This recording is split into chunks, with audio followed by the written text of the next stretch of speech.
for giving me another opportunity to stand before you with the word of God. ദൈവവചനവുമായി നിങ്ങളുടെ മുമ്പാകെ നിൽക്കുവാൻ ഒരു അവസരം കൂടെ തന്നതിനെ ഓർത്ത് ദൈവത്തിന് സ്തോത്രം ചെയ്യുന്നു. I also wish to express my gratitude to the oversight for giving me this responsibility. ഈ ഉത്തരവാദിത്വം തരുവാൻ ഇടയാക്കിയ ഉത്തരവാദിത്തപ്പെട്ടവരോടുള്ള നന്ദിയും അറിയിക്കുന്നു. Today I wish to speak about the wonderful and blessed example of a man of God. ഒരു ദൈവ പുരുഷൻ്റെ അല്ലെങ്കിൽ അതിശയകരമായ അല്ലെങ്കിൽ അത്ഭുതകരമായ ഒരു വ്യക്തിയുടെ ദൈവപുരുഷനോടുള്ള ബന്ധത്തിലാണ് സംസാരിക്കുവാൻ ആഗ്രഹിക്കുന്നത്. A scribe who took delight in not only being well versed in the word of God but also in following it. ദൈവവചനം നാം മനസ്സിലാക്കുക അല്ലെ അത് ഗ്രഹിക്കുക മാത്രമല്ല അതിനനുസരിച്ച് ജീവിക്കുകയും ചെയ്യുന്ന ഒരു വ്യക്തി. For a short meditation, please turn with me to the book of Ezra. എസ്രായുടെ പുസ്തകത്തിലേക്ക് നമ്മുടെ അല്പസമയത്തെ ചിന്തയ്ക്ക് വേണ്ടി തിരിയാം. And our key verse for today is Ezra chapter 7 verse 10. നമ്മുടെ ഇന്നത്തെ താക്കോൽ വാക്യം എന്ന് പറയുന്നത് എസ്രായുടെ പുസ്തകം 7-ാം അധ്യായം അതിൻ്റെ 10-ാം വാക്യമാണ്. Ezra has set his heart to study the law of the Lord and to do it and to teach his statutes and rules in Israel. യഹോവയുടെ ന്യായപ്രമാണം പരിശോധിപ്പാനും അതേ അനുസരിച്ച് നടപ്പാനും ഇസ്രായേൽ അതിൻ്റെ ചട്ടങ്ങളും വിധികളും ഇസ്രായേലിൽ അതിൻ്റെ ചട്ടങ്ങളും വിധികളും ഉപദേശിപ്പാനും എസ്ര മനസ്സ് വെച്ചിരുന്നു. To get an idea of the context, let's go back to Ezra chapter 1. ഇതിൻ്റെ ഒരു പശ്ചാത്തലം ലഭിക്കുവാൻ വേണ്ടി എസ്രയുടെ പുസ്തകം 1-ാം അധ്യായത്തിലേക്ക് നമുക്ക് തിരിയാം. Verse 1, as a fulfillment to the prophecy of Jeremiah, the Lord moved in the hearts of Cyrus the king of Persia to bring out a proclamation.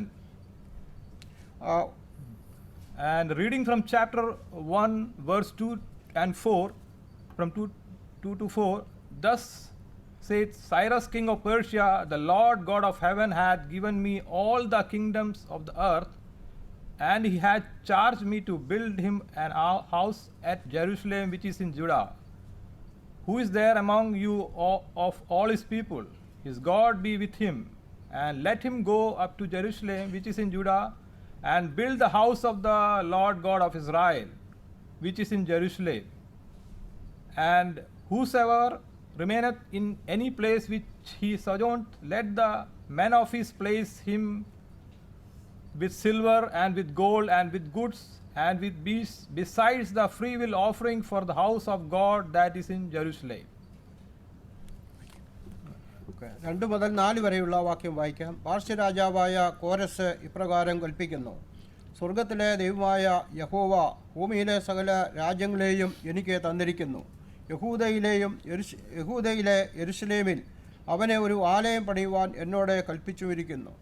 നിങ്ങളിൽ അവൻ്റെ ജനമായിട്ട് ആരെങ്കിലും ഉണ്ടെങ്കിൽ അവൻ്റെ ദൈവം അവനോടുകൂടെ ഇരിക്കുമാറാകട്ടെ.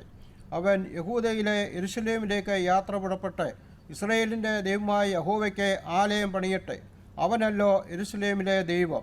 ശേഷിച്ചിരിക്കുന്ന ഏവനും അവൻ പ്രവാസിയായി പാർക്കുന്ന ഇടത്തൊക്കെയും അതത് സ്ഥലങ്ങളിലെ സ്വദേശികൾ പൊന്ന്, വെള്ളി, മറ്റ് സാധനങ്ങൾ, കന്നുകാലി എന്നിവയാലും യെരുശലേമിലെ ദേവാലയം വായ്ക്കായി ഔദാര്യ ദാനങ്ങളാലും സഹായം ചെയ്യണം. Cyrus king of Persia has sent a proclamation throughout his entire kingdom that the Lord, the God of heaven, has commanded him to rebuild the house of the Lord in Jerusalem. കോരസ് രാജാവിന് യഹോവയുടെ അരുളപ്പാട് അല്ലെങ്കിൽ കൽപ്പന ലഭിച്ചത് യെരുശലേമിലെ ദൈവമായ യഹോവയ്ക്ക് ഒരു ആലയം പണിയണം എന്ന്.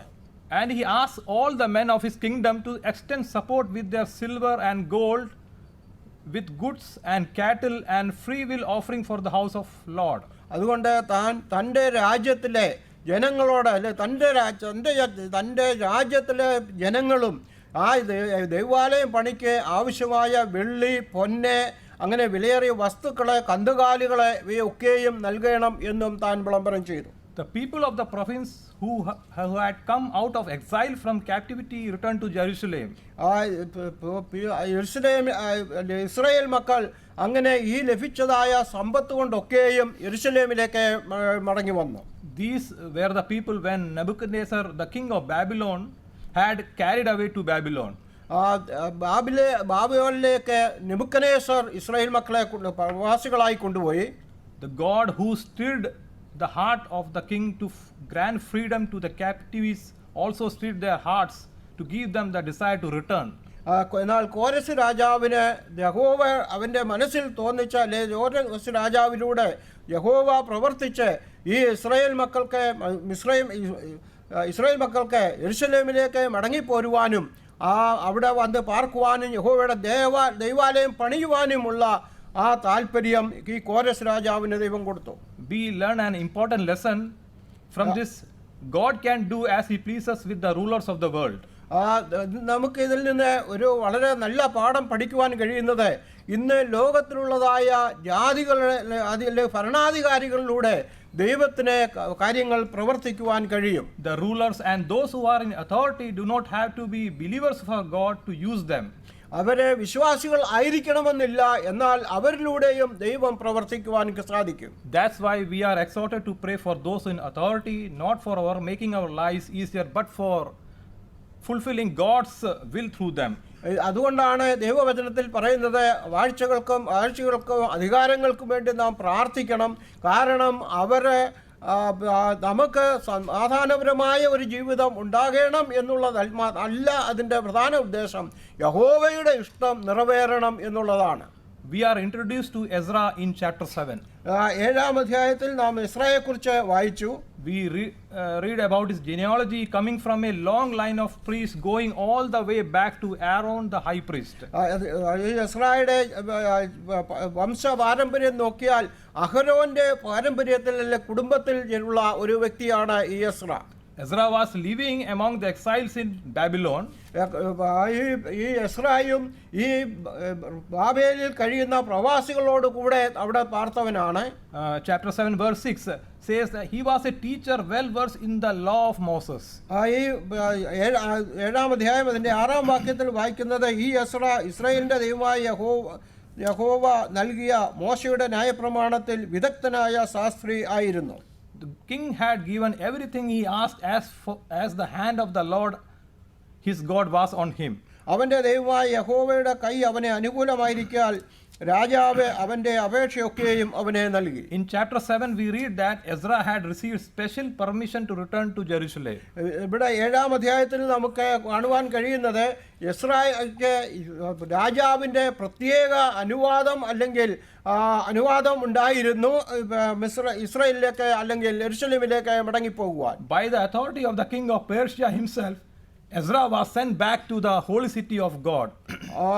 ഈ ദൈവത്തിൻ്റെ അനുവാദം അല്ലെ ദൈവത്തിൻ്റെ കൃപയാൽ ഇസ്രായേൽ മക്കളെ മുഴുവൻ യെരൂശലേമിലേക്ക് കൊണ്ടുവരുവാൻ കഴിഞ്ഞു. We also learned that he did not go empty-handed, but bearing treasures of silver and gold, sacred items for worship supplied from the king's own treasury.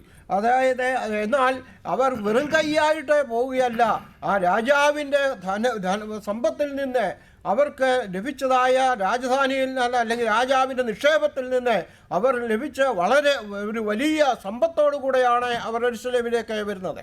Ezra was given everything he needed to re-establish temple worship in Jerusalem, including sacrifice of atonement.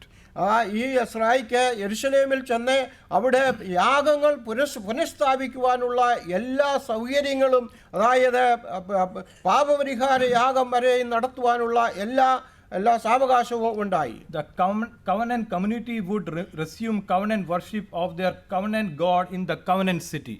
അത് നിയമം ലഭിച്ചതായ ജനം നിയമപ്രകാരം നിയമം നൽകിയ സ്ഥലത്ത് തന്നെ യഹോവയെ ആരാധിക്കുവാൻ ഇടയായി.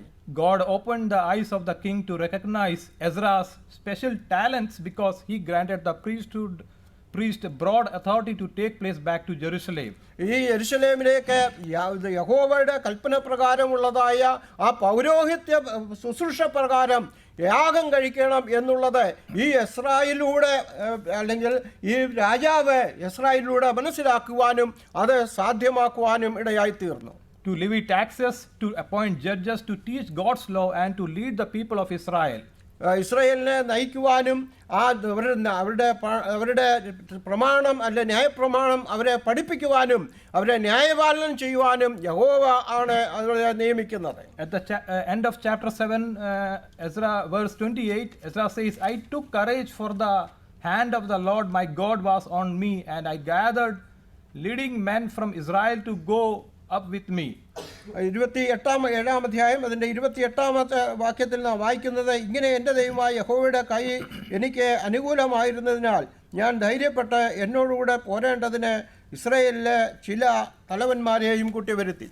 Ezra had the willingness to lead. Most importantly, he also had a heart for holiness. അവർക്ക് എസ്രായിക്ക് ഒരു നല്ല മനസ്സ് ഉണ്ടായിരുന്നു എന്ന് മാത്രമല്ല, തനിക്ക് ആ നിയമപ്രകാരം നിയമപ്രകാരമുള്ള വിശുദ്ധിയും ഉണ്ടായിരുന്നു. We read this in chapter 9 verse 2 to 4. 9 അധ്യായം അതിൻ്റെ 2 മുതൽ 4 വരെയുള്ള വാക്യത്തിൽ നാം അത് വായിക്കുന്നുണ്ട്. For they have taken some of their daughters as wives for themselves and for their sons, so that the holy race has intermingled with the people of the land.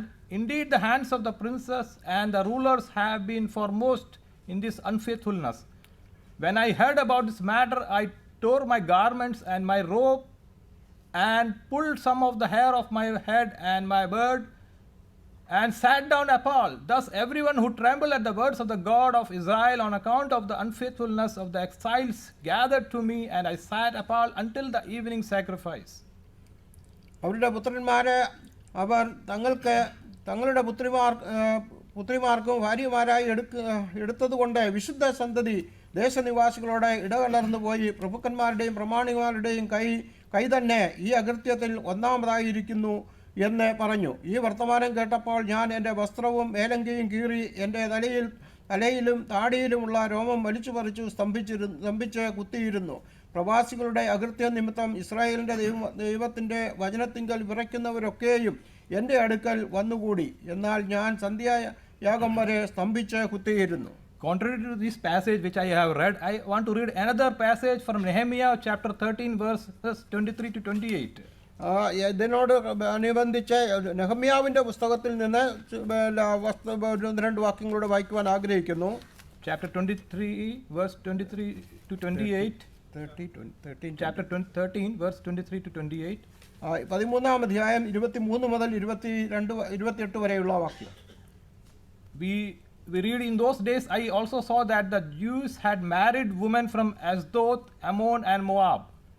As for their children has spoke in the language of Ashdod, and none of them was able to speak the language of Judah, but the language of his own people. So I contended with them and cursed them and struck some of them and pulled out their hair and made them swear by God, you shall not give your daughters to their sons, nor take of their daughters for your sons or for yourself. Was it not because of marriage like these that King Solomon sinned? Among many nations there was no king like him. He was loved by his God.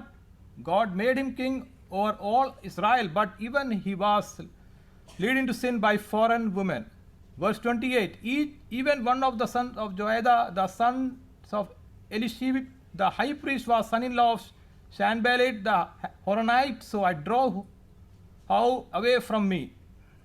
23 മുതലുള്ള വാക്യങ്ങൾ. അക്കാലത്തെ ഞാൻ അസ്തോദ്യരും അമ്മോന്യരും മോവാബ്യരും ആയ സ്ത്രീകളെ വിവാഹം കഴിച്ച യഹൂദന്മാരെ കണ്ടു. അവരുടെ മക്കൾ പാതി അസ്തോദ്യ ഭാഷയിൽ സംസാരിച്ചു. അവർ അതത് ജാതിയുടെ ഭാഷയല്ലാതെ യഹൂദ ഭാഷ സംസാരിപ്പാൻ അറിഞ്ഞില്ല. അവരെ ഞാൻ ശപിച്ചു. ചിലരെ അടിച്ചു, അവരുടെ തലമുടി പറിച്ചു. നിങ്ങളുടെ പുത്രിമാരെ അവരുടെ പുത്രന്മാർക്ക് കൊടുക്കരുത്, അവരുടെ പുത്രിമാരെ നിങ്ങളുടെ നിങ്ങൾക്കോ എടുക്കുകയും അരുത് എന്ന് ആജ്ഞാപിച്ചു. അവരെ കൊണ്ട് ദൈവനാമത്തിൽ സത്യം ചെയ്യിച്ചു. ഇസ്രായേലിൻ്റെ രാജാവായ ശലോമോൻ ഇതിനാൽ പാപം ചെയ്തില്ലയോ? അവനെപ്പോലെ ഒരു രാജാവേ അനേകം ജാതികളുടെ ഇടയിൽ ഉണ്ടായിരുന്നില്ല. അവൻ തൻ്റെ ദൈവത്തിന് പ്രിയനായിരുന്നതിനാൽ ദൈവം അവനെ എല്ലാ ഇസ്രായേലിനും രാജാവാക്കി. എങ്കിലും അവനെയും അന്യജാതിക്കാരത്തികളായ ഭാര്യമാർ വശീകരിച്ച് പാപം ചെയ്യിച്ചുവല്ലോ. നിങ്ങൾ അന്യജാതിക്കാരത്തികളെ വിവാഹം കഴിക്കുന്നതിനാൽ നമ്മുടെ ദൈവത്തോടെ ദ്രോഹിക്കേണ്ടതിന് ഈ വലിയ ദോഷമൊക്കെയും ചെയ്യുവാൻ തക്കവണ്ണം ഞങ്ങൾ നിങ്ങളെ സമ്മതിക്കുമോ എന്ന് പറഞ്ഞു. യോയാദയുടെ പുത്രന്മാരിൽ മഹാപുരോഹിതനായ എല്യാശീബിൻ്റെ മകൻ ഹൊരോന്യനായ സൻബല്ലത്തിൻ്റെ മരുമകൻ ആയിരുന്നു. അതുകൊണ്ട് ഞാൻ അവനെ എൻ്റെ അടുക്കൽ നിന്ന് ഓടിച്ചു കളഞ്ഞു. The passage we read in Ezra, we read of the attitude a servant of God has in tearing his own clothes and hair and tremble at the word of God when comprise and mixing is there among God's people who have been called to be separated people. ഇസ്രായേലിന്റെ പുസ്തകത്തിൽ ഇസ്രായേലുള്ള ബന്ധത്തിൽ നാം വായിച്ചത് ഈ വർത്തമാനം കേട്ടപ്പോൾ അല്ലെങ്കിൽ അന്യജാതിക്കാരെ അന്യോന്യം വിവാഹം കഴിക്കുകയും അവരുമായി ഇടകലർന്നതുകൊണ്ട് ഈ എസ്രായിക്ക് തനിക്ക് തൻ്റെ വസ്ത്രം കീറി താൻ ദുഃഖിച്ച് സ്തംഭിച്ചിരുന്നു എന്നാണ് അവിടെ വായിക്കുന്നത്. In the second passage from Nehemiah, we see the uncompromising attitude of this man of God, Nehemiah, in severe rebuke to God's people for their evil practices, which makes Israel to lose their testimony and which resulted in the exile. അതേപോലെ തന്നെ നാം നെഹമ്യാവിൻ്റെ പുസ്തകത്തിലും ഈ ദൈവ പ്രമാണത്തിന് വിപരീതമായി പ്രവർത്തിക്കുന്നവരോട് യാതൊരു നിലയിലും താരതമ്യപ്പെടാതെ അവരോടുള്ള മനോഭാവം ആണ് നാം നെഹമ്യാവിൻ്റെ പുസ്തകത്തിൽ നെഹമ്യാവിനുള്ള ബന്ധത്തിൽ നിന്നും വായിച്ചത്. We also see that it was mostly the leaders who were foremost in this wickedness, even the families of the high priest. അതായത് അത് ഈ കാര്യത്തിൽ മഹാപുരോഹിതന്മാരുടെ കൈ പോലും ഉണ്ടായിരുന്നു, അവരും ഇതിനെ കൂട്ടുനിന്നു എന്ന് നമുക്ക് കാണുവാൻ കഴിയും. Question. ചോദ്യം, where are we in our assemblies these days? ഇന്ന് നമ്മുടെ സഭ എങ്ങനെയായിരിക്കുന്നു? This reminds me of an incident in India when once an elder son was getting married to a nominal Christian. ഒരു സഭയിലെ ഒരു മൂപ്പൻ്റെ മകൻ ഒരു നാമധേയ ക്രൈസ്തവ കുടുംബത്തിൽ നിന്ന് വിവാഹം കഴിക്കുന്ന കാര്യം ഓർക്കുന്നു. And when certain brothers questioned the elder if this was right, ഇത് ചില സഹോദരന്മാർ ചോദിച്ചു ഇത് ശരിയാണോ എന്ന്. And the elder replied like that, will only brethren people go to heaven? അപ്പോൾ ആ മൂപ്പൻ ചോദിച്ചത് ബ്രദറുകാർ മാത്രമേ സ്വർഗത്തിൽ പോകുകയുള്ളൂ എന്നാണ്. This is not a question of who is going to heaven. ആര് സ്വർഗത്തിൽ പോകും എന്നുള്ള ചോദ്യമല്ല ഇവിടെ പ്രസക്തമായിരിക്കുന്നത്. We know that everyone who is truly born again will go to heaven. വീണ്ടും ജനിച്ച എല്ലാവരും സ്വർഗത്തിൽ പോകും എന്ന് നമുക്കറിയാം. We should understand that we are not called just to go to heaven. നമ്മൾ സ്വർഗത്തിലേക്ക് കൊണ്ടുപോകാൻ വേണ്ടി മാത്രം അല്ല ദൈവം വിളിച്ചിരിക്കുന്നത് എന്ന കാര്യം നാം മനസ്സിലാക്കണം. But to be his true disciples. അവന്റെ ശിഷ്യന്മാർ ആയിരിക്കുവാനാണ്, അല്ലെ ശിഷ്യനായിരിക്കുവാനാണ് ദൈവം നമ്മെ വിളിച്ചത്. Gospel according to Matthew chapter 28 verse 20 says, മത്തായിയുടെ സുവിശേഷം 20-ാം അധ്യായം 28-ാം അധ്യായം ഇതിന്റെ 20-ാം വാക്യത്തിൽ നാം വായിക്കുന്നത്, teaching them to observe all things whatsoever I have commanded you. ഞാൻ നിങ്ങളോട് കൽപ്പിച്ചതൊക്കെയും പ്രമാണിപ്പാൻ തക്കവണ്ണം അവരെ പഠിപ്പിക്കണം എന്നാണ്. How sad that many of our elders and leaders and believers do not see the need to be example to others around us. ഇന്ന് അനേക മൂപ്പന്മാരോടുള്ള ബന്ധത്തിൽ, ഉത്തരവാദിത്തപ്പെട്ടവരോടുള്ള ബന്ധത്തിൽ അവർ മറ്റുള്ളവർക്ക് മാതൃക കാണിക്കുന്നില്ല എന്നുള്ളത് എത്ര ദുഃഖകരമായ കാര്യമാണ്. Where are the Ezras and Nehemiahs in the Brethren assembly today? ഇന്നത്തെ ബ്രദറൻ സഭകളിൽ എസ്രായെ പോലെയുള്ളവരും നെഹമ്യാവിനെ പോലെയുള്ളവരും എവിടെയാണ്? We need more Ezras and Nehemiahs who will tear the heart by seeing what is happening in our midst and will be bold enough to call out evil. Otherwise our assemblies will become a mix of many denominations. ഈ എസ്രായെ പോലും നെഹമ്യാവിനെ പോലും ഉള്ളവർ സഭയിൽ ഇല്ല എങ്കിൽ, വിശുദ്ധിക്കും വേർപാടിനും വേണ്ടി നിലനിന്നില്ല എങ്കിൽ അനേക നാമധേയ സ്വഭാവങ്ങൾ, ക്രൈസ്തവർ നമ്മുടെ ഇടയിലും ഉണ്ടാകും. And our children will not able to speak the clear language of the New Testament truth. ദൈവ വചനത്തിന്റെ സത്യപരമായ പുതിയ നിയമ സത്യത്തിനനുസരിച്ചുള്ളതായ ഭാഷ സംസാരിക്കുവാൻ നമ്മുടെ മക്കൾക്ക് അറിയാൻ വയ്യാതെ വരും. Many in the assemblies are suffering from broken homes. ഇന്ന് നമ്മുടെ സഭകളിൽ തന്നെ അനേക തകർക്കപ്പെട്ട കുടുംബങ്ങളെ നമുക്ക് കാണുവാൻ കഴിയും. Due to this violation and sadly even after realizing their mistakes, many are not willing to repent. ഇന്ന് ഈ ഇത്ര വലിയ തെറ്റുകളൊക്കെ കണ്ടിട്ടും ആർക്കും ഇന്ന് മാനസാന്തരപ്പെടുവാൻ മനസ്സില്ലാത്തവരാണ്. The effect of Ezra's public confession was dramatic. ഇന്ന് ഈ എസ്രായുടെ പരസ്യമായ ഈ തൻ്റെ ആ ഏറ്റുപറച്ചിൽ അത് വളരെ വ്യത്യസ്തമായ നിലയിൽ നമുക്ക് കാണുവാൻ കഴിയും. Chapter 9 verse 1. 9-ാം അധ്യായം 1-ാം വാക്യത്തിൽ, Now when these things were done, the princes came to me saying, the people of Israel and the priests and the Levites have not separated themselves from the people of the lands, doing according to their abominations. അതിനുശേഷം പ്രഭുക്കന്മാർ എൻ്റെ അടുക്കൽ വന്ന് Israel ജനവും പുരോഹിതന്മാരും ലേവ്യരും ദേശനിവാസികളോടെ വേർപെടാതെ കനാന്യർ, ഹിത്യർ, പെരിഷ്യർ, യെബൂസ്യർ, അമോര്യർ, മോവാബ്യർ, മിസ്രൈമ്യർ, അമ്മോന്യർ എന്നിവരുടെ മ്ലേച്ഛതകളെ ചെയ്തു വരുന്നു. The people followed their priest's example by making their own confession. അത് ഈ പുരോഹിതന്മാർ പോലും അവരുടെ തെറ്റുകളെ കണ്ട് ഏറ്റുപറയാതിരിക്കുകയാണ്. Chapter 10 verse 1. 10-ാം അധ്യായം 1-ാം വാക്യത്തിൽ, While Ezra prayed, a very great assembly of men, women and children gathered to him, for the people wept bitterly. ഇവിടെ എസ്ര പ്രാർത്ഥിക്കുമ്പോൾ ഒരു വലിയൊരു ജനം വളരെ ദുഃഖത്തോടുകൂടെ അല്ലെങ്കിൽ കരച്ചിലോടുകൂടെ അവൻ്റെ അടുത്ത് വരുന്നതായിട്ട് കാണുവാൻ കഴിയും. Ezra's tear more to accomplish real spiritual change than all of Nehemiah's angry words. ഇവിടെ എസ്രായുടെ ഈ പ്രവൃത്തികളെ അല്ലെങ്കിൽ വാക്കുകളെ നെഹമ്യാവിൻ്റെ അതിൻ്റെ കോപത്തോടുകൂടെയുള്ള പ്രവൃത്തിയേക്കാൾ അധികം പ്രായോഗികമായി എന്ന് നമുക്കിവിടെ കാണുവാൻ കഴിയും. He had a heart for holiness. തനിക്ക് വിശുദ്ധിക്ക് വേണ്ടിയുള്ള ഒരു ഹൃദയം ഉണ്ടായിരുന്നു. And his heart became the heart of his people. തൻ്റെ ഹൃദയം ഈ ജനത്തിൻ്റെ ഹൃദയത്തോടെ ഏകീഭവിച്ചു. Ezra also had a mind for biblical truth. ദൈവ വചനത്തിൻ്റെ സത്യത്തിന് വേണ്ടി നിലനിൽക്കുന്ന ഒരു ഹൃദയമായിരുന്നു തനിക്കുള്ളത്. Perhaps the best example comes from Nehemiah 8, where Ezra gathers the Israelites to renew the covenant in Jerusalem. നെഹമ്യാവിൻ്റെ പുസ്തകത്തിൽ വായിക്കുന്നത് പോലെ എസ്ര ഒരു ഉണർവിന് വേണ്ടി യെരുശലേമിലേക്ക് ജനത്തെ കൂട്ടിച്ചേർത്തു. The heart of that renewal was the reading and preaching of God's word. ആ ഉണർവിൻ്റെ അടിസ്ഥാനം എന്ന് പറയുന്നത് ദൈവവചനം വായിക്കുകയും അത് പഠിക്കുകയും ചെയ്യുക എന്നുള്ളതായിരുന്നു. Ezra gathered people in the square in front of the water gate, brought out the book of the law of Moses and read it from dawn until noon. Ezra ദൈവാലയത്തിൽ മണ്ഡപത്തിലേക്ക് ജനത്തെ കൂട്ടിവരുത്തി ദൈവവചനം വായിച്ച് അവരെ കേൾപ്പിച്ചു. He not only read the law, but he also explained it. അത് വായിക്കുക മാത്രമല്ല, അത് അവർക്ക് വിവരിച്ചു കൊടുത്തു. Nehemiah chapter 8 verse 8. നെഹമ്യാവിന്റെ പുസ്തകം 8-ാം അധ്യായത്തിൽ, they read from the book of the law of God, making it clear and giving the meaning so that people understood what was being read.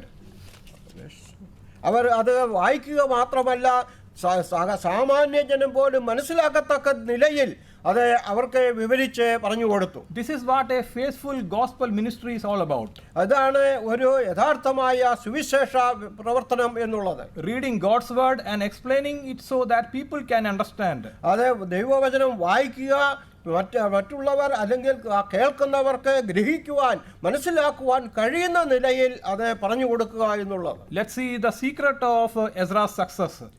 എസ്രായുടെ ജീവിതത്തിന്റെ വിജയം നമുക്ക് നോക്കുമ്പോൾ, Ezra was a great man. Ezra ഒരു വലിയ മനുഷ്യനായിരുന്നു. One of the all-time heroes of the faith.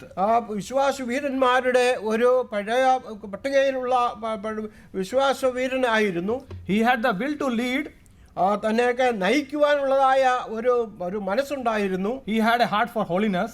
വിശുദ്ധിക്ക് വേണ്ടിയുള്ള ഹൃദയം ഉണ്ടായിരുന്നു. He had a mind for biblical truth.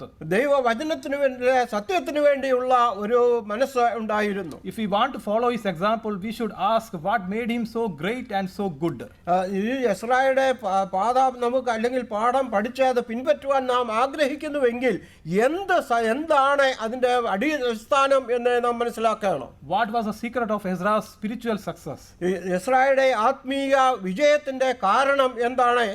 The most important factor was the grace of God, and the Bible is careful to point this out. അതിലെ ഏറ്റവും പ്രധാനമായ കാര്യം ദൈവ കൃപ ആണ് എന്നുള്ളത് ഇവിടെ ദൈവവചനം വളരെ വ്യക്തമാക്കി പറയുന്നു. Why did Ezra find favor in the eyes of the king?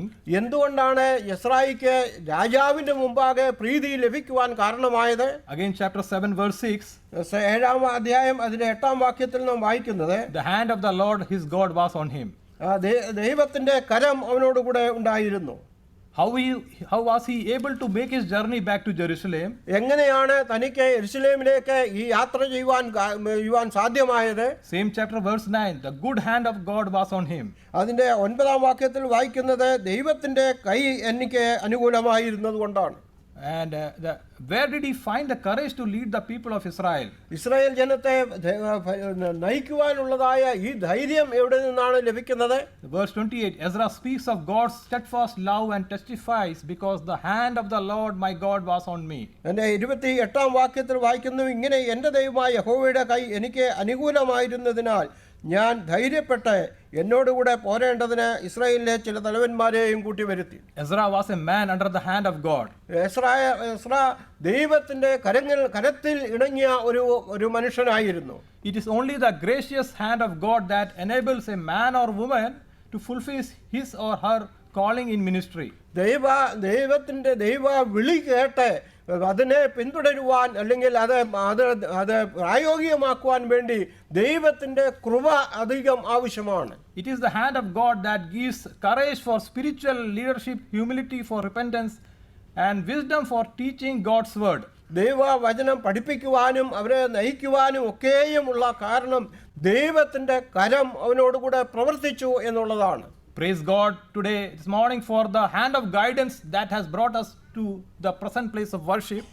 ഇന്ന് നമ്മെ ഈ ദൈവസന്നിധിയിലേക്ക് ആരാധിപ്പാൻ നമ്മെ കൂട്ടിവരുത്തിയ ആ ദൈവ കരങ്ങളെ ഓർത്ത് നമുക്ക് ദൈവത്തെ സ്തുതിക്കാം. Praise God for the hand of providence that will supply all our needs. നമ്മുടെ അനുദിന ജീവിതത്തിൽ വേണ്ടതെല്ലാം തന്ന് നമ്മെ പോറ്റുന്ന ആ കൃപയെ ഓർത്ത് നമുക്ക് ദൈവത്തെ സ്തുതിക്കാം. Praise God for the hand of discipline that will train us in the path of righteousness. നീതിയുടെ വഴിയിലേക്ക് നമ്മെ നടത്തുകയും നമ്മെ അതിൽ പരിശീലിപ്പിക്കുകയും ചെയ്യുന്ന ആ കരങ്ങളെ ഓർത്ത്, അല്ലെങ്കിൽ ഇങ്ങനെയുള്ള പ്രിയപ്പെട്ടവരെ ഓർത്ത് നമുക്ക് ദൈവത്തെ സ്തുതിക്കാം. And lastly, praise God for the hand of comfort that will sustain us through trials. നമ്മുടെ പ്രശ്നങ്ങളിലെ പ്രതികൂലങ്ങളിലെ നമ്മെ നിലനിർത്തുന്ന ആ കരത്തെ ഓർത്തും നമുക്ക് ദൈവത്തെ സ്തുതിക്കാം. The hand of God is upon us for blessing. ദൈവത്തിന്റെ കരം നമുക്ക് അനുഗ്രഹമായിട്ട് എപ്പോഴും ഉണ്ട്. But there is another side to all this. ഇതിന്റെ ഒരു മറുവശം ഉണ്ട്. Ezra had the hand of God on him. ഇസ്രായേലിന്റെ മേൽ ദൈവത്തിന്റെ കരം ഉണ്ടായിരുന്നു. But at the same time he had to be faithful to his calling. അതേ സമയം തന്നെ തന്റെ വിളിയോടെ താൻ വിശ്വസ്തത പുലർത്തി എന്നുള്ളതാണ്. He was a human being with a mind, a heart and a will that was made to glorify God. ദൈവത്തെ മഹത്വപ്പെടുത്തുവാൻ വേണ്ടി ഉള്ളതായ ഒരു മനുഷ്യൻ മാത്രം ആയിരുന്നു താൻ. Therefore he needed to be faithful to the sacred trust that God had given him. ദൈവം അവന് നൽകിയതായ ആ മൂല്യമായ അല്ലെങ്കിൽ ആ അതിവിശുദ്ധമായ ആ കാര്യത്തിന് വേണ്ടി നിലകൊള്ളുവാൻ, അല്ലെ അതിനുവേണ്ടി പ്രായോഗികമാക്കുവാൻ അവന് ഒരു ഹൃദയം ഉണ്ടായിരുന്നു. He needed to train his gifts for ministry and then put them to use. അതിന് ശുശ്രൂഷയ്ക്ക് വേണ്ടി തന്നെ താൻ സമർപ്പിക്കുകയും അത് മറ്റുള്ളവരെ പരമേൽപ്പിക്കുവാനും തനിക്ക് മനസ്സുണ്ടായിരുന്നു. And Ezra did that. അതങ്ങനെ ഇസ്രാ ആ നിലയിൽ പ്രവർത്തിച്ചു.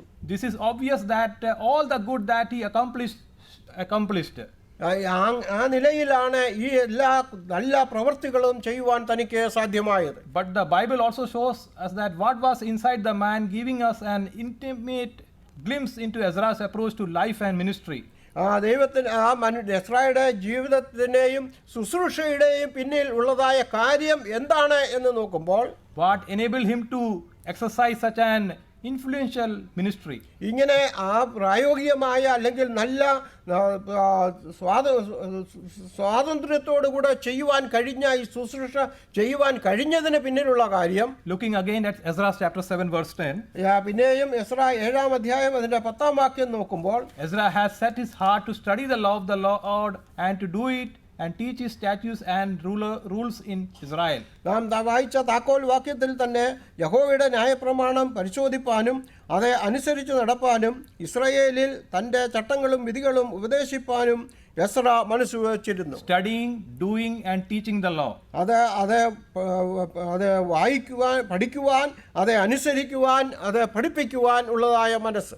This verse is one of the Bible's best summaries of what it means to be faithful servant of God's word. ദൈവ വചനത്തോടെ വിശ്വസ്തത പുലർത്തുന്ന ഒരു ദൈവ ഭക്തൻ അല്ലെങ്കിൽ ദൈവ മനുഷ്യൻ്റെ ഒരു നല്ല ഒരു സ്വഭാവം ഇവിടെ നമുക്ക് കാണുവാൻ കഴിയും. There were three things that Ezra was committed to doing and he had them in proper order. ഈ നിലയിൽ ഒരു ശരിയായ ഒരു മാതൃകയിൽ അല്ലെങ്കിൽ ആ ഓർഡറിലാണ് എസ്ര ഇത് ചെയ്തത് എന്ന് നമുക്ക് കാണുവാൻ കഴിയും. In fact, Ezra had them in the only order that made any sense. He had his heart to set on studying, doing and teaching the word of God. ആ നിലയിൽ തന്നെ അല്ലെങ്കിൽ ആ ക്രമത്തിൽ തന്നെയാണ് ചെയ്തത്. താൻ പരിശോധിച്ചു അല്ലെങ്കിൽ പഠിച്ചു, അനുസരിച്ച് അതിൽ നടന്നു, അത് പഠിപ്പിച്ചു എന്നുള്ളതാണ്. This was the commitment in his heart, the direction of his life and the intention of his soul. തൻ്റെ ജീവിതത്തിൻ്റെ ലക്ഷ്യം അതായിരുന്നു. അതുപോലെ തൻ്റെ ജീവിതത്തിൽ താൻ അതിനുവേണ്ടി സമർപ്പിക്കപ്പെട്ടവനായിരുന്നു. അത് താൻ പ്രായോഗികമാക്കുകയും ചെയ്തു. How can we apply this in our lives? ഇത് നമ്മുടെ ജീവിതത്തിൽ എങ്ങനെ പ്രായോഗികമാക്കുവാൻ കഴിയും? Studying God's word. ദൈവവചനം പഠിക്കുക. Start by studying. പഠിക്കാൻ തുടങ്ങുക. Before we can do what God wants us to do or teach anyone else what God wants them to do, ആരെയെങ്കിലും പഠിപ്പിക്കുവാൻ നാം ആഗ്രഹിക്കുന്നുവെങ്കിൽ അതിനു മുമ്പ് തന്നെ നാം ചെയ്യേണ്ട കാര്യം, we need to know what God wants us to do, and that is accomplished by studying God's word. ദൈവം നമ്മെക്കുറിച്ച് നാം എന്ത് ചെയ്യുവാൻ ആഗ്രഹിക്കുന്നു എന്നുള്ളത് നാം അത് ദൈവവചനം ആദ്യം പഠിച്ചുകൊണ്ട് തന്നെ വേണം തുടങ്ങുവാൻ. Ezra had committed himself to doing that. അത് ചെയ്യുവാൻ എസ്ര തന്നെ ഏൽപ്പിച്ചു. We do not know much about his studying habits. തൻ്റെ വചന പഠനത്തോടുള്ള ബന്ധത്തിൽ ഉള്ള തൻ്റെ സ്വഭാവം എങ്ങനെയായിരുന്നു എന്ന് നമുക്ക് കാണുവാൻ കഴിയുന്നില്ല. But what we know is that he was skilled in the law of Moses. എന്നാൽ നാം ഇവിടെ വായിക്കുന്നത് അവൻ മോശയുടെ ന്യായപ്രമാണത്തിൽ വളരെ പ്രാവീണ്യമുള്ളവൻ ആയിരുന്നു എന്നാണ്. Psalms 1 verse 2, his delight was in the law of the Lord and on his law he meditated day and night. ഒന്നാം സങ്കീർത്തനം 2-ാം വാക്യത്തിൽ വായിക്കുന്നത് അവന്റെ ന്യായപ്രമാണത്തെ രാപ്പകൽ ധ്യാനിക്കുന്ന മനുഷ്യൻ ഭാഗ്യവാൻ എന്നാണ്. Since he was raised in a family of priests, താൻ ഒരു പുരോഹിത കുടുംബത്തിൽ ജനിച്ച ഒരു വ്യക്തിയാണ്. he probably had studied the scripture from his earliest childhood.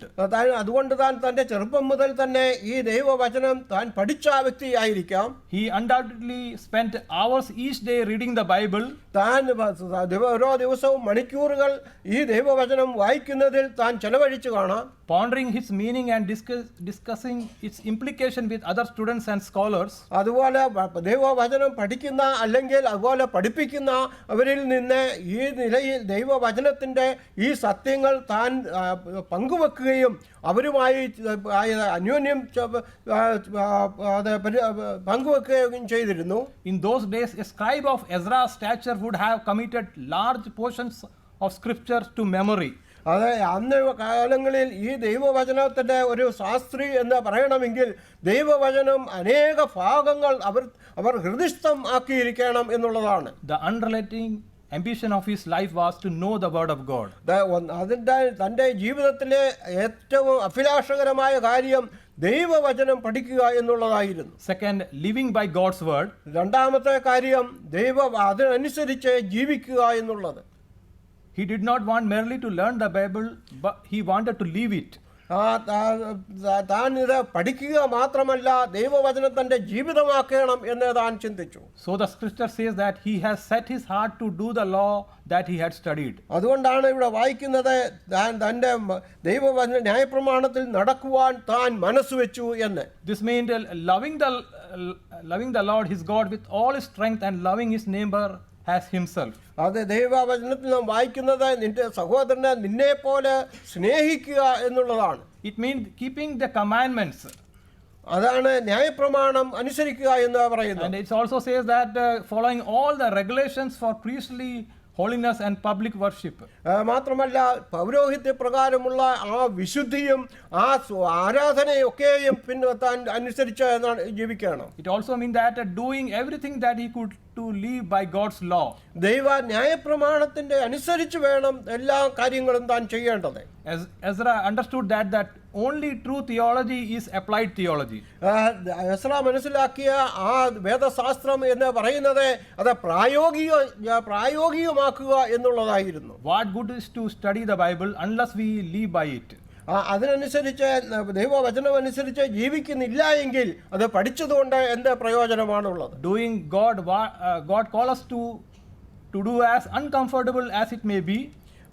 ചിലപ്പോൾ നമുക്ക് നല്ല അസ്വസ്ഥമായ ചില സാഹചര്യങ്ങളിലൊക്കെ ആയിരിക്കേണ്ട സമയങ്ങളുണ്ടായിരിക്കാം. It's a true desire of pleasing God and can have a positive impact on those who are watching us. അതെ, മറ്റുള്ളവർ നമ്മെ കാണുമ്പോൾ നമ്മുടെ ജീവിതം എങ്ങനെ ഇരിക്കുന്നു എന്നുള്ളത് അവർ മനസ്സിലാക്കണം എന്നുള്ള ചിന്ത നമ്മുടെ മനസ്സിൽ ഉണ്ടായിരിക്കണം. Gospel according to John chapter 13 verse 17 says that if you know these things you will be blessed if you do them.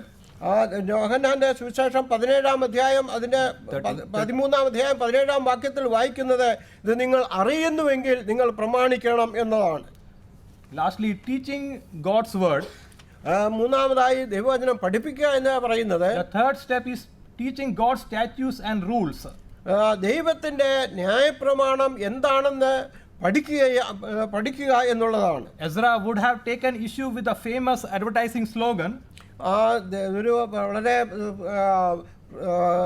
പ്രചാരത്തിലുള്ളതായ ഒരു ശ്ലോകം ഉണ്ട്. Just do it. വെറുതെ ചെയ്യുക എന്നുള്ളതല്ല. No, Ezra would have said I can't just do it. Ezra പറയുന്നത് എനിക്ക് അങ്ങനെ വെറുതെ ചെയ്യുവാൻ കഴിയുകയില്ല. If I want to learn how to do it, I have to study it first. എങ്ങനെ ചെയ്യണം എന്നുള്ളത് ഞാൻ ആദ്യം പഠിക്കണം എന്നതാണ് എസ്ര പറയുന്നത്. Then if it is worth doing, എങ്കിൽ മാത്രമേ ഞാൻ ചെയ്യുന്നത് കൊണ്ട് പ്രയോജനം ഉണ്ടാകുകയുള്ളൂ. I will be compelled to teach other people how to do it too. His slogan would be more like that: don't just do it, study it, do it, teach it. അതുകൊണ്ട് വെറുതെ കേവലം പ്രവർത്തിക്കുക എന്നുള്ളതല്ല, ഇത് പഠിക്കുക, അത് അനുസരിക്കുക, അത് ചെയ്യുക എന്നുള്ളതാണ്. We have noticed the scope of Ezra's vision for ministry. എസ്രായുടെ ശുശ്രൂഷയ്ക്ക് വേണ്ടിയുള്ളതായ ആഹ്വാനം നമുക്കിവിടെ കാണുവാൻ കഴിയും. He wanted to teach God's law in Israel. ദൈവത്തിന്റെ ന്യായപ്രമാണം ഇസ്രായേലിനെ പഠിപ്പിക്കുവാൻ എസ്ര ആഗ്രഹിച്ചു. He wanted to reach his entire nation with the word of God. Israel ജനം മുഴുവനും ഈ ദൈവവചനം പഠിക്കണം എന്ന് താൻ ആഗ്രഹിച്ചു. He saw that he had a responsibility to the wider spiritual community. ഈ വലിയ ആത്മീയ ജനത്തിനു വേണ്ടി ഉള്ള ആവശ്യം താൻ മനസ്സിലാക്കി. It was his calling and privilege to spend long periods of time studying God's word. അതുകൊണ്ട് തന്റെ ജീവിതത്തിലെ ഒരു നല്ല സമയം ദൈവവചനം പഠിക്കുവാൻ താൻ സമയം ചെലവഴിച്ചു. This was not for his benefit alone, it was for the edification of the people of God. ഇത് തനിക്ക് വേണ്ടി മാത്രം ആയിരുന്നില്ല, ദൈവജനത്തിനുള്ള സകലർക്കും ഉള്ളതായ ഒരു ആത്മീയ വർധനയ്ക്ക് കാരണമായി തീർന്നു. Eventually God granted Ezra his heart desire. അതുകൊണ്ട് അങ്ങനെ ആ നിലയിൽ എസ്രായുടെ ഹൃദയത്തിലെ ആഗ്രഹം യഹോവ പ്രായോഗികമാക്കുവാൻ ഇടയാക്കി. When he read the book of the law to all the people of Jerusalem, he was teaching God's statutes and rules in Israel. Israel ജനത്തെ താൻ ഉപദേശിക്കുമ്പോൾ അവരെ യഹോവയുടെ ന്യായപ്രമാണത്തിൽ നടക്കുവാൻ അവരെ ഉപദേശിക്കുകയും പഠിപ്പിക്കുകയും ചെയ്തു. Ezra did not begin as a teacher. Ezra ഒരു പഠിപ്പിക്കുന്ന ഒരു അധ്യാപകനായി മാത്രം താൻ തുടങ്ങിയ വ്യക്തിയല്ല. He became one. താൻ ആ നിലയിൽ താൻ തന്നെ ആയിരുന്നു. Sometimes people feel called to a teaching ministry. ചില വ്യക്തികളെ പഠിപ്പിക്കുവാൻ വേണ്ടി ആക്കുന്നവരുണ്ട്. And they get the right into teaching ministry before they have done the hard work of really mastering the Bible. ദൈവവചനം പഠിക്കുവാൻ വേണ്ടി യഥാർത്ഥമായി അവരെ ആ വചനത്തിൽ പ്രാവീണ്യം പ്രാപിക്കാതെ പലപ്പോഴും പഠിപ്പിക്കുവാൻ പോകും. Then all they have to offer is their own spiritual experience. അത് ഒന്നാമതായി ചെയ്യേണ്ടത് അവരവരുടെ ആത്മീയ അനുഭവത്തിൽ നിന്ന് പഠിപ്പിക്കണം. They cannot share the deepest riches of God's word. ദൈവവചനത്തിന്റെ ആഴമായ സത്യങ്ങളെക്കുറിച്ച്, സമ്പത്തുകളെക്കുറിച്ച് അവർക്ക് പങ്കുവെക്കുവാൻ കഴിയാതെ വരും. they go right from studying to teaching without having the word of God really transform their lives. അവരുടെ ജീവിതത്തെ പ്രായോഗികമായി വ്യതിയാനം വരുത്താതെ ദൈവവചനം പഠിപ്പിക്കുവാൻ പോകും.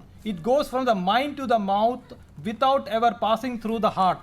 അത് ഹൃദയത്തിലേക്ക് കടക്കാതെ വായിൽ നിന്ന് തന്നെ അങ്ങ് വിഴുങ്ങിപ്പോകുന്ന ലക്ഷണമാണ്. Like Ezra, we are called to the students of the word. എസ്രായെ പോലെ തന്നെ നാമും ഓരോരുത്തരും ദൈവവചനം പഠിക്കുന്നവർ ആയി തീരണം. We are all called to study God's word and to do it and to teach it to others.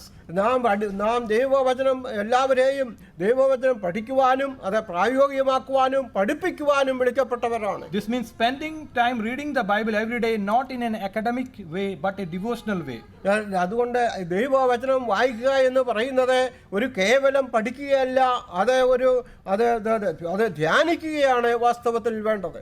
That means nurturing our love and relationship with Jesus Christ. കർത്താവായ യേശുക്രിസ്തുവിനോടുള്ള നമ്മുടെ ആ ബന്ധം അത് കൂടുതൽ ദൃഢമാക്കുന്ന അല്ലെങ്കിൽ അത് കൂടുതൽ പ്രായോഗികമാക്കുന്ന കാര്യമാണ്. It means meditating on scripture and memorizing it. ദൈവവചനം ധ്യാനിക്കുകയും അത് മനഃപ്പാഠമാക്കുകയും ചെയ്യുമ്പോൾ it means devoting the very best of our powers to learning what God has said in his word.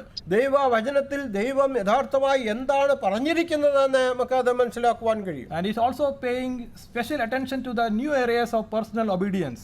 അതുകൊണ്ട് ചില പുതിയ കാര്യങ്ങളിലേക്ക് നാം അത് നമ്മുടെ അനുസരിക്കുവാനുള്ള ഒരു മനോഭാവം അതുകൊണ്ടുണ്ടാവും. We want to do more than study the Bible.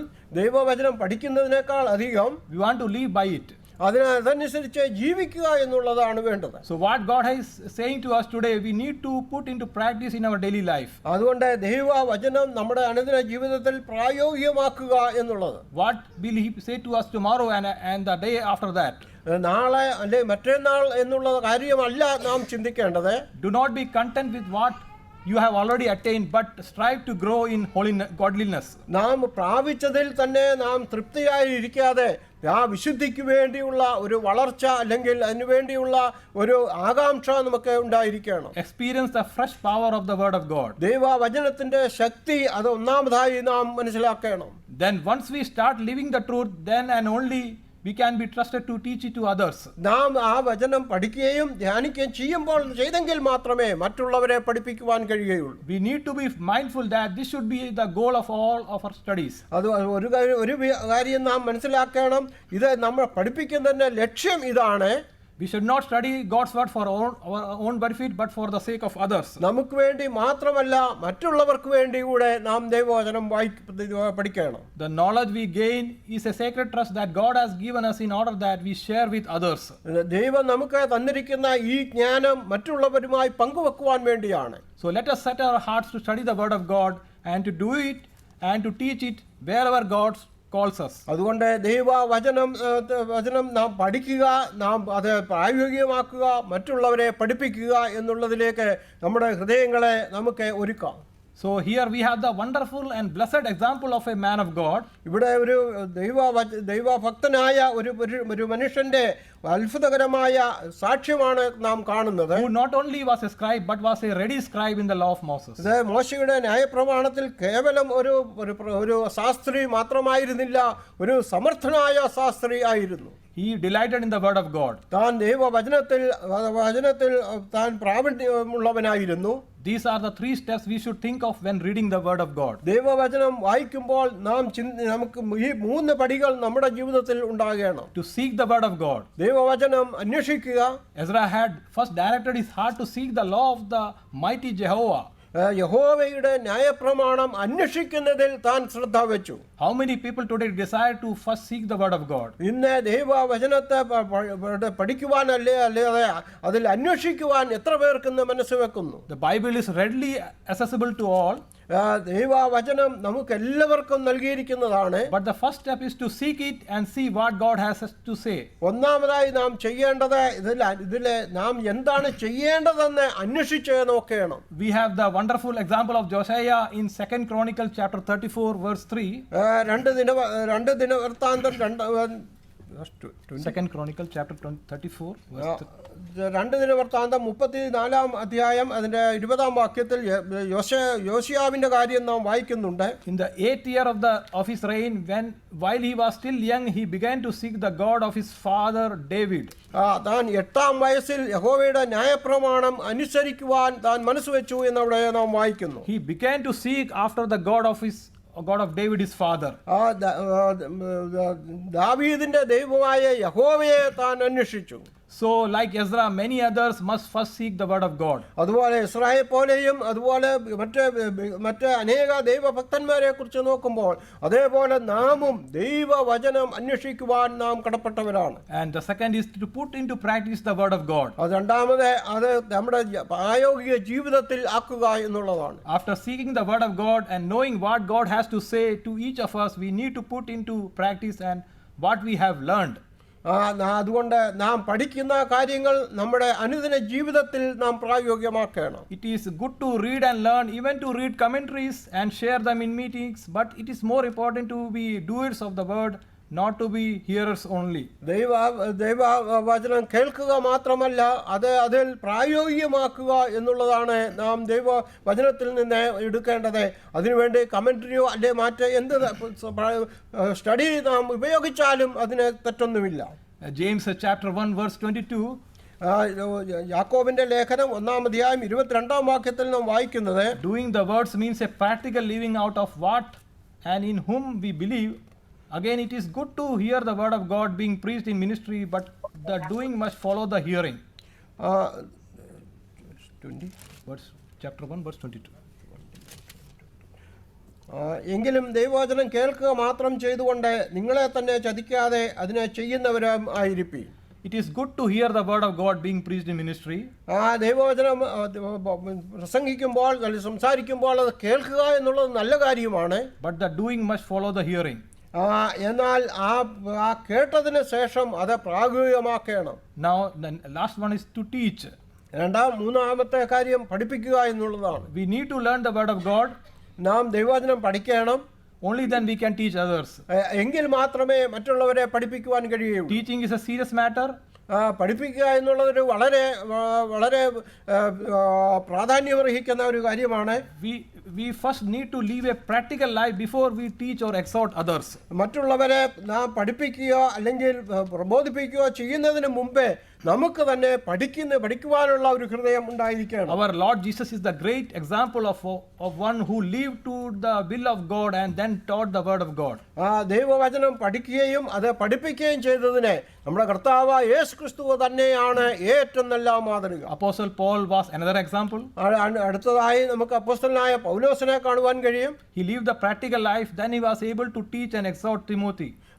തിമോത്തിയോസിനെ താൻ പ്രബോധിപ്പിക്കുന്നതിന് പഠിപ്പിക്കുന്നതിന് മുമ്പേ തനിക്ക് അത് പ്രായോഗികമാക്കുവാൻ തനിക്ക് സാധിച്ചു. These are simple but challenging steps for us in our everyday lives. ഇന്ന് നമ്മുടെ അനുദിന ജീവിതത്തിൽ നമുക്കും ഉള്ളതായ വെല്ലുവിളി ഇത് തന്നെയാണ്. May the Lord help us, and may we daily continually seek his word to do it and to exhort and teach one another. അതുകൊണ്ട് അനുദിന ജീവിതത്തിൽ നമ്മെയും ദൈവവചനം അനുസരിക്കുവാനും പഠിക്കുവാനും അനുസരിക്കുവാനും പഠിപ്പിക്കുവാനും ദൈവം നമ്മെ സഹായിക്കട്ടെ. God is deeply involved in each our lives, just as he was in Ezra's life. ദൈവം എസ്രായുടെ ജീവിതത്തിൽ പ്രവർത്തിച്ചതുപോലെ നമ്മുടെ ഓരോരുത്തരുടെയും ജീവിതത്തിൽ പ്രവർത്തിക്കുവാനിടയാകട്ടെ. And like Ezra, we are sometimes called to do the impossible. എസ്രായെ പോലെ തന്നെ നമുക്കും ചിലപ്പോൾ അസാധ്യമെന്ന് തോന്നുന്ന ചില കാര്യങ്ങൾ ചെയ്യുവാൻ സാധിക്കും. Ezra was able to do the impossible because the hand of the Lord was upon him. എസ്രായിക്ക് അസാധ്യമായ കാര്യം ചെയ്യുവാൻ സാധിച്ചത് യഹോവയുടെ കൈ അവനോട് കൂടെ ഉണ്ടായിരുന്നു എന്നുള്ളതാണ്. Ezra faced much opposition from people around him with evil motives. തനിക്ക് ചുറ്റും ഉണ്ടായിരുന്നായ ദുഷ്ടരായ മനുഷ്യരിൽ നിന്ന് ചില പ്രതികൂലങ്ങൾ തനിക്ക് ഉണ്ടായി. Today our situation is no different. The opposing forces in our Christian lives today is the devil himself. ഇന്നും ഉള്ളതായ നമ്മുടെ വെല്ലുവിളി എന്ന് പറയുന്നത് നമുക്ക് ചുറ്റും നമ്മെ അപമാനിക്കുന്ന ജനം ഉണ്ടായിരിക്കാം. As we read in John chapter 10 verse 10, Satan who had come to destroy us and in turn destroy God's temple. യോഹന്നാന്റെ സുവിശേഷം 10-ാം അധ്യായം 10-ാം വാക്യത്തിൽ വായിക്കുന്നത് കൊല്ലുവാനും മുടിപ്പാനും ആണ് ദുഷ്ടൻ അല്ലെങ്കിൽ ശത്രു വരുന്നത് എന്ന് അവിടെ വായിക്കുന്നു. Our goals and motives should be worthy in not only our eyes but most importantly it should be worthy in God's eyes. ഇത് നമ്മുടെ ആ ലക്ഷ്യം നമ്മുടെ മാത്രം ലക്ഷ്യമായിട്ടല്ല, യഹോവയുടെ മുമ്പിൽ ഉള്ളതായ ഒരു ലക്ഷ്യമായി നാം കാണണം. We will taste success when the Lord's hands are upon us. ദൈവത്തിന്റെ കൈ നമ്മോടുകൂടെ ആയിരിക്കുമ്പോഴാണ് നമുക്ക് വിജയം സാധ്യമാകുന്നത്. Ezra's goal was to be worthy in God's eyes. ആ ദൈവത്തിന്റെ കാര്യം പ്രവർത്തിക്കുക എന്നുള്ളതായിരുന്നു എസ്രായുടെ ആ ലക്ഷ്യം എന്നുള്ളത്. And he effectively turned the returning Jews' sorrows to success of rebuilding God's city and restoring worship.